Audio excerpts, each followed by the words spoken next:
I'm currently watching a bunch of dramas and I have thoughts.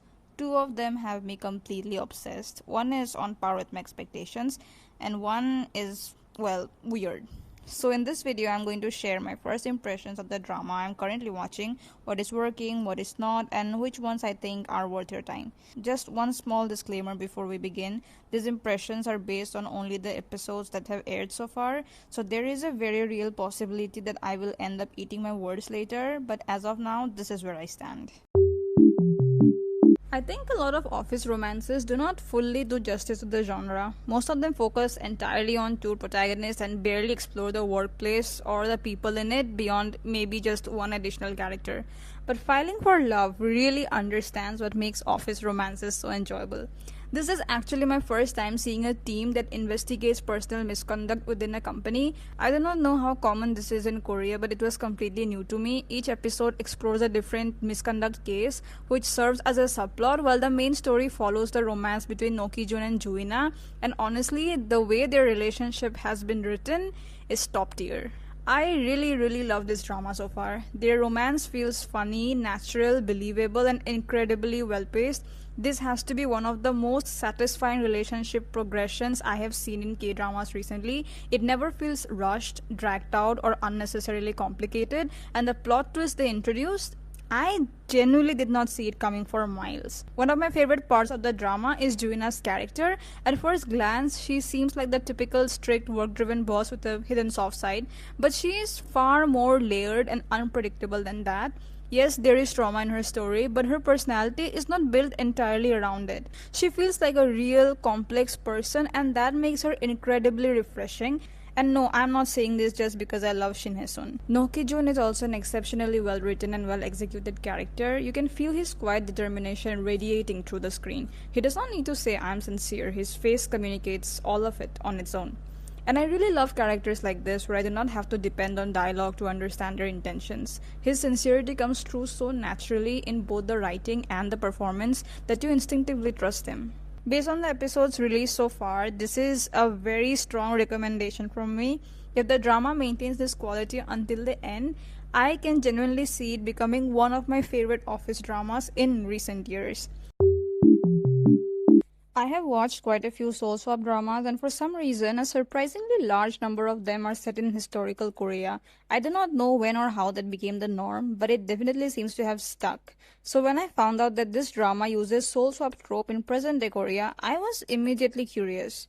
I have watched the first two episodes so far, and it has been a very entertaining and quirky watch. Both leads are unhinged in their own ways, which make their dynamic especially fun. But the real scene stealer is definitely the female lead. The way she deals with this completely absurd situation, along with all of her antics, is unique to say the least. What I love most about her is her survival instinct. She may be thrown into a world she doesn't understand, but she adapts remarkably quickly, and that makes her incredibly refreshing to watch. The episodes released so far have been good, and honestly, I cannot complain. But I do think that the drama has the potential to be great. I mean, come on, the premise is so unique, and the female lead is absolutely fantastic. On top of that, the story seems to be setting up the male lead and his relative, who will probably turn out to be the villain, as reincarnations of people the female lead knew in her previous world. I am genuinely loving the direction of the plot so far. I just hope that the execution is able to do justice to such an exciting setup. This one is positioned as a healing drama, somewhere a bit close to Summer Strike, but I don't think it's going to be nearly as good. First of all, this is giving me major Still Shining vibes, and that itself changes the genre from slice of life to horror. I will tell you my major problems with the drama. First, it has only 6 episodes. Do we need this many cooking clips? Second, the guy just passed lewd comments and spanked her behind. What choice of background music is this? Why are you using a goofy tone? Is this supposed to be funny? Third, what are these expressions? It looks more like she's upset at the classmate who playfully pulled her pigtails. I mean, he spanked you. Where's the aggression? Fourth, she is a national level swimmer who almost drowned and she thinks CPR is kissing. An athlete who doesn't know basic first aid. Okay, maybe that has more to do with her leaving swimming. Fifth, what was the point of visual effects cats? They are not adding anything to the story. It's not beautifying the background. It's not even playing a role. Why did they think that cats are so crucial that they must have them, even if it's fake? It's so weird. All that said, the healing story that it sold to us is not that bad actually, but the small details are so irritating, it really ruins the entire mood. I will not recommend this to anyone, at least now. I love this drama so far. Love it, love it. The setting of the story that they have done, the execution, the over the top imagination, I love it. When I watched the first episode, I laughed almost the entire time. One of my favorite things about this drama is how it uses visual metaphors to exaggerate the characters' reactions. The humor lands every single time. The chemistry between all the characters is also very enjoyable, and I'm especially rooting for Kang Song-jae and Yoon Dong-yeon's friendship to evolve into peak brotherhood. The video game aspect also feels really fresh to me. I'm not sure if he's actually seeing a game screen or if this is simply his brain's way of coping with unresolved trauma. In dramas where characters can see ghosts, there is usually no ambiguity. We know that they're genuinely seeing something supernatural. But here, the drama leaves room for interpretation, and I really like that. This drama currently is not getting a lot of attention because we are all, of course, still savoring the K-drama delights that April left us.